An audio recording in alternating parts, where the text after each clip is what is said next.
John Wick 4.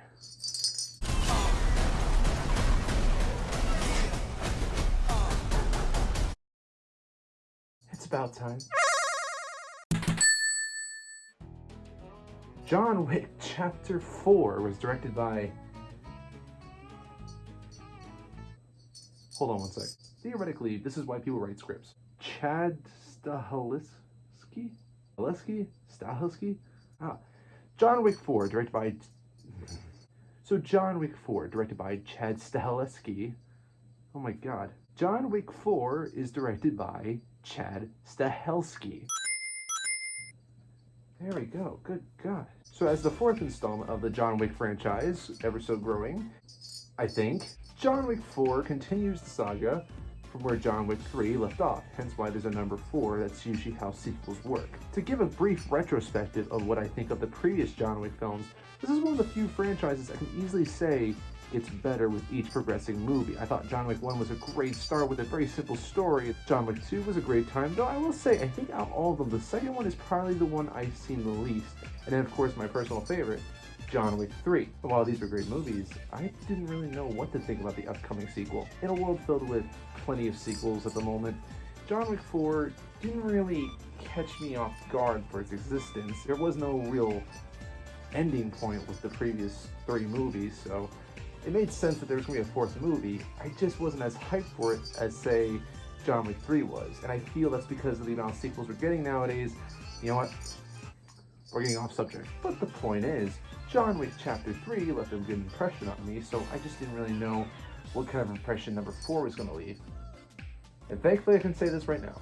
John Wick Chapter 4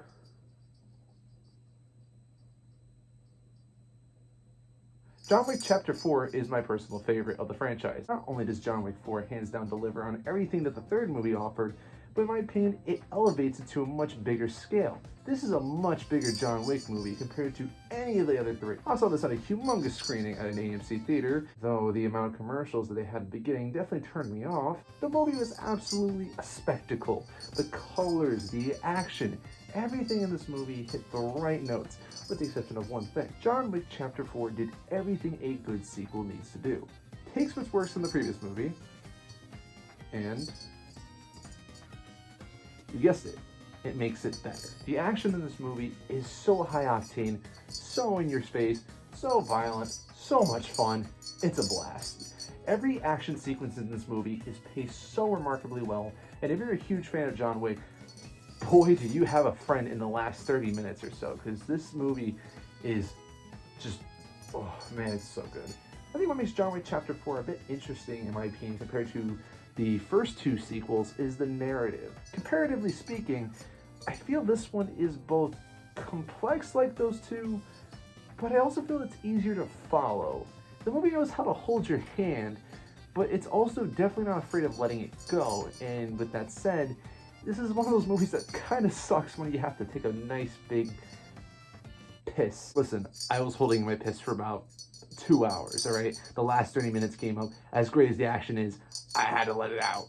It was coming out either that way, in a bathroom, or on the reclining seats. The point is, the narrative this time around is one of those things where it's like, you really don't want to miss anything, because there's a lot more storytelling, I feel, in the first 2, 5, how many? Keanu Reeves once again delivers his Keanu Reeviness and gives us a performance that is just as good as it was in the first 3.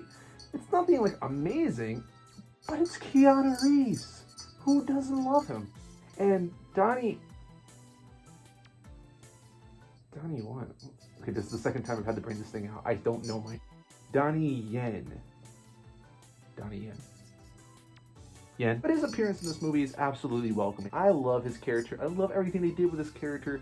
He is just perfect. And that's what I like about John Wick, is like these characters, they're not packed. I feel that in this case, it's like less is more. There's very little told about the relationship between Kane and John Wick, besides that they were partners at one point, but I feel that's what makes these types of characters work. I like these little puzzles, and this is coming from a guy who hates puzzles. Trust me, I hate puzzles. I had a Spider-Man jigsaw puzzle for my birthday once when I was little, and I'm pretty sure I ripped pieces apart. The point is, Donnie Yen is a welcome addition. The whole cast gives it their all.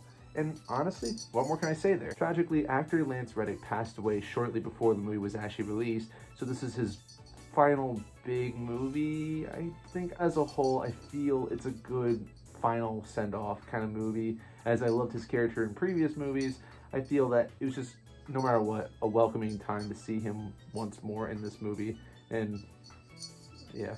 But while I do think John Wick Chapter 4 is indeed the best of the John Wick saga, it's not perfect, but then again, no movie is. So when it comes to John Wick Chapter 4, the biggest thing I must mention right off the bat is this is a very long movie. Comparing this one to the other ones, this is about 2 hours and 49 minutes, I believe.